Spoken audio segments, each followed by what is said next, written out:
आपका बच्चा बहुत बदतमीज़ है, आपका बच्चा जो है ना बहुत नालायक और बड़ों को तो एकदम रिस्पेक्ट ही नहीं देता है और अपने छोटों से कैसे उसे पेश आना चाहिए वो भी उसे नहीं मालूम है। बहुत बार हम ऐसा सुनते हैं लोगों से ना, लेकिन क्या हम लोग सुन कर के अपने बच्चों के ऊपर में गुस्सा निकाल देते हैं और उन्हें मार धर के बस उसे सीधा करने में हम लोग लग जाते हैं। लेकिन हम लोग अपनी आदतों को नहीं चेंज करते हैं, ये नहीं सोचते हैं कि बच्चे जो है वो कहाँ से सीख रहे हैं। बच्चे जो है वो सबसे पहले घर से सीखते हैं। जो भी आदत होती है उनके अंदर में ना, वो घर से सीखी हुई होती है।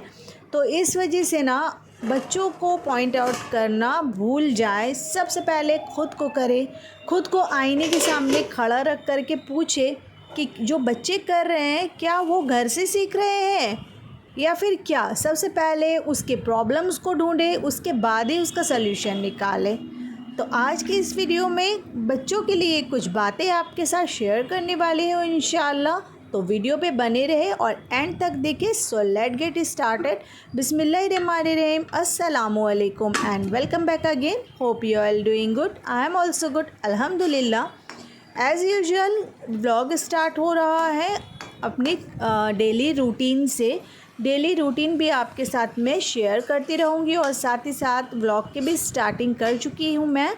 तो आज का टॉपिक है ना कि बच्चों को कैसे ठीक किया जाए। अगर बच्चे थोड़ा बिगड़ गए हैं, थोड़ा भटक गए हैं रास्ते से, तो उन्हें कैसे ठीक किया जाए। तो सबसे पहला पॉइंट है ना कि आप लोगों को घर में इन्वायरमेंट अच्छा रखना होगा। जैसे कि जब हम लोग बच्चों से बात करते हैं ना, तो हम लोग हमेशा उसे अंडर एस्टिमेट करते हैं। जैसे कि हम लोग सोचते हैं कि वो छोटा है अभी, तो उसे ऑर्डर दे दें, जैसे भी बातें कर लें। या फिर हर वक्त हम लोग अपने अंदर हम लोगों को कुछ गुस्सा रहे ना, तो सारा गुस्सा उन लोगों पे निकाल दे।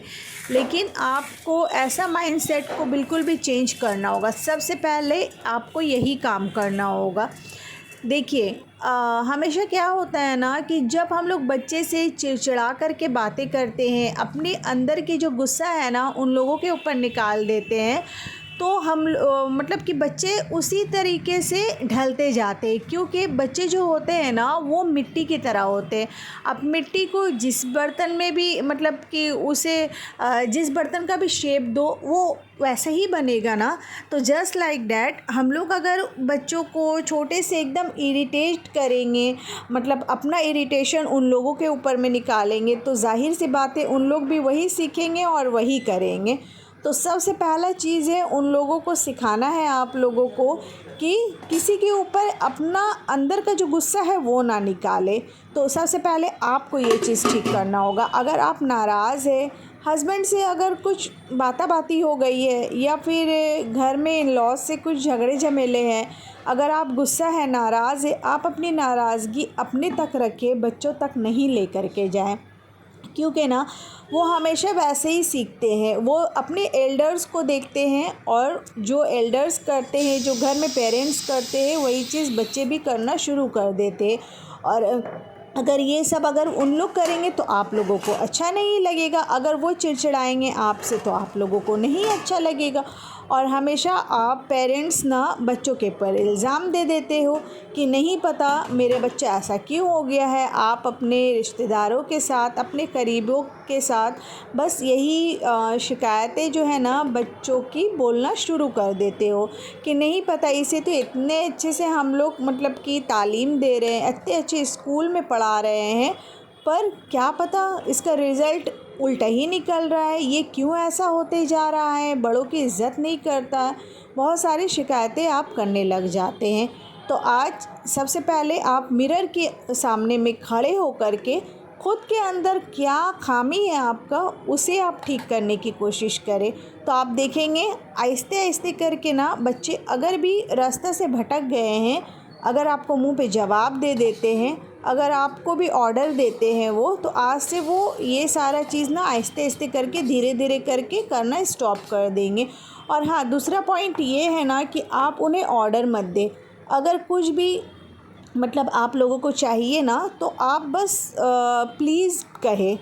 प्लीज़ करके अगर बोलेंगे बच्चों के अंदर में ये आदत होगा, बच्चे भी जो है ना आपसे प्लीज़ करके ही बात करेंगे। वो ऐसा नहीं कहेंगे मुझे एक गिलास पानी दो, मुझे खाना चाहिए, बहुत भूख लगी है, ऐसा नहीं करेंगे। वो ऐसा बोलेंगे कि प्लीज़ मुझे खाना दे दीजिए, या फिर बोलेंगे प्लीज़ मम्मा प्यास लग रहा है पानी दीजिए, ऐसे करके वो बात करेंगे।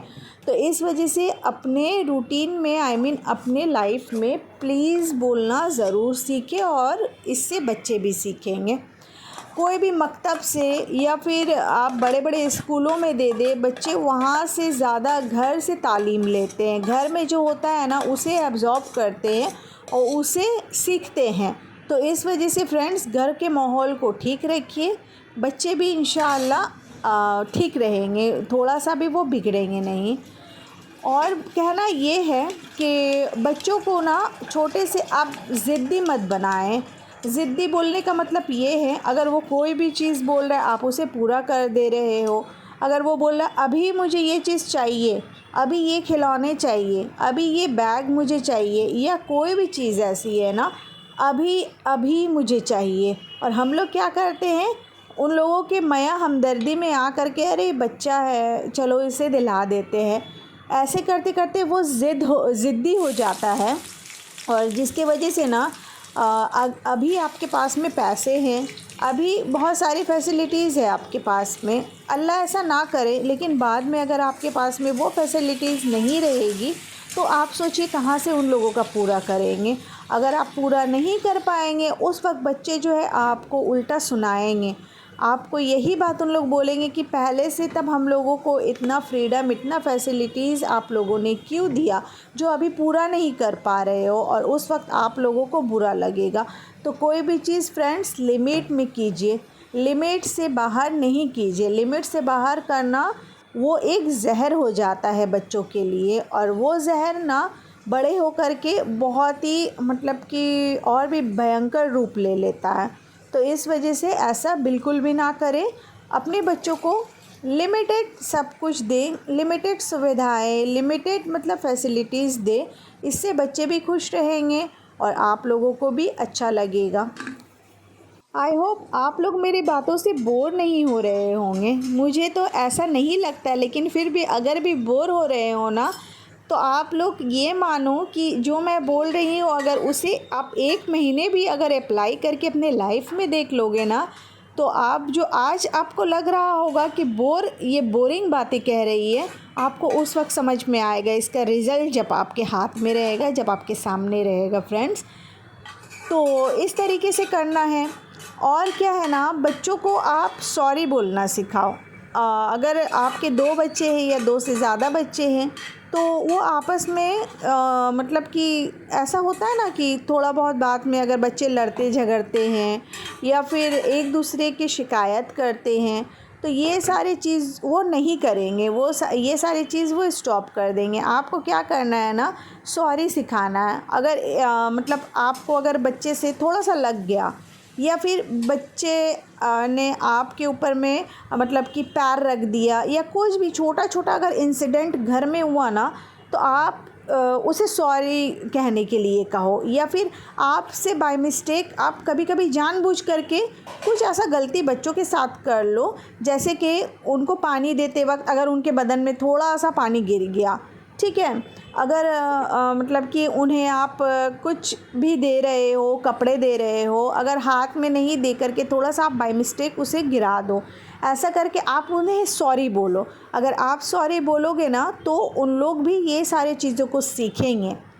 और शेयरिंग करना भी सिखाइए। शेयरिंग बहुत ज़्यादा इम्पॉर्टेंट चीज़ होता है फ्रेंड्स। अगर आपके बच्चे एक आपस में मतलब एक दूसरे के साथ अगर कोई चीज़ शेयर करते हैं ना, बहुत बड़ा सिम्टम है, बहुत बड़ा अच्छाई का साइन है ये। क्योंकि अगर वो घर में शेयरिंग करना सीखेंगे तो ऑब्वियसली उसके माइंड में शेयरिंग रहेगा, उसके दिलो दिमाग में शेयरिंग करना मतलब वो अच्छे से सीख जाएंगे, तो बाहर भी वो शेयरिंग करेंगे। तो इस वजह से sharing is very important point for our life. तो हम लोगों की ज़िंदगी के लिए भी शेयरिंग बहुत इंपॉर्टेंट है। शेयरिंग करना बच्चों को सिखाएं। अगर आपके पास कुछ थोड़ा सा सामान है वो आपका फेवरेट है, लेकिन फिर भी आप बच्चों को सामने में तोड़ करके दे, या फिर 2 बच्चे हैं तो उनको डिवाइड करके दे, उन लोग ये समझेंगे कि हाँ शेयरिंग है। देखिएगा, आप अगर कोई भी एक चीज़ है ना, अगर दोनों को आप डिवाइड करके देंगे तो अब नेक्स्ट टाइम अगर एक चीज़ एक ही मतलब कि बच्चे के हाथ में अगर देंगे ना, वो खुद से डिवाइड करेंगे कि लो तुम आधा ले लो, मैं आधा ले लेता हूँ। तो इस तरीके से होता है फ्रेंड्स, ये चीज़ ज़रूर से ज़रूर सिखाइएगा। लास्ट बट नॉट लीस्ट, क्योंकि इस बारे में और भी मैं मतलब कि ब्लॉग बनाऊंगी इंशाल्लाह इसी टॉपिक में, पर आज के लिए ये लास्ट टिप है मेरा कि बच्चों को ना झूठ बोलने से रोके। अगर बच्चों को ये सिखाएं कि अगर मतलब अगर तुमसे गलती हुआ है ना, तो तुम आकर मुझे डायरेक्टली बोलो कि मम्मा मुझसे गलती हो गया या पापा मुझसे गलती हो गया है, तो मैं तुम्हें नहीं डांटूंगी। अगर तुम झूठ बोलोगे ना तो वो गुनाह भी होता है, वो अगर हम लोग नहीं देख रहे तो अल्लाह ताला देख रहा है वो, और वो तुम्हें गुनाह देंगे। मतलब इस तरीके से बच्चों को डरा करके ना ये चीज़ सिखाएं कि झूठ मत बोलो। और हाँ, ये चीज़ ज़रूर आप कीजिएगा अप्लाई कि अगर वो कुछ भी बात अगर बोलते हैं ना, अगर सच आके आपको बोल देते, वो बहुत बड़ा मिस्टेक कर दिए, जैसे फॉर एग्ज़ाम्पल उनके हाथों से कुछ कांच का सामान टूट करके गिर गया, कुछ महंगा सामान खो गया है उनके हाथों से, स्कूल लेकर के गया है, खो गया है या टूट गया है गिर करके, कांच का सामान हो या कोई भी महंगा चीज़, तो आप अगर वो आपको सच आके बोल रहा है ना, तो आप उसे गुस्सा मत कीजिएगा। क्योंकि जब हम लोग गुस्सा करते हैं ना, बच्चा वहीं पे झूठ बोलना शुरू कर देता है, झूठ बोलना सीख जाता है। अगर हम लोग उन्हें बोलेंगे अच्छा ठीक है बेटा नेक्स्ट टाइम ऐसा नहीं होना चाहिए, अगर हम लोग वहाँ पे उसे समझाएंगे ना, तो वो जितना भी बड़ा से बड़ा गलती करेगा लेकिन वो आपको आके सच ही बोलेगा। तो इसलिए ये सारी चीज़ों को अमल करें, अपने लाइफ में अप्लाई करें, इंशाअल्लाह बच्चे जो है ना वो सही रास्ता को पकड़ेंगे, गलत रास्ता में कभी नहीं जाएंगे इंशाअल्लाह। सो आई होप आज का व्लॉग आप लोगों को पसंद आया होगा। If you like this topic then please do like share and subscribe to my channel. See you soon इंशाल्लाह with a new and interesting content. Till then अपनी प्यारी बहन को इजाज़त दीजिए। अल्लाह हाफिज़ and do not forget to like share and subscribe. See you soon इंशाल्लाह गाइस। टिल देन अल्लाह हाफिज़, और अपने और अपनों का ख्याल रखिए और बच्चों को भी अच्छी तालीम दें। इंशाअल्लाह हम दुआ करेंगे कि सभी के बच्चे कामयाब हो, अच्छे रास्ते पे चले, अल्लाह की सिखाए हुए दीन के रास्ते पे चले। और आप भी हमारे बच्चों के लिए दुआएं कीजिए। फिर मिलते हैं, तब तक के लिए अल्लाह हाफिज़।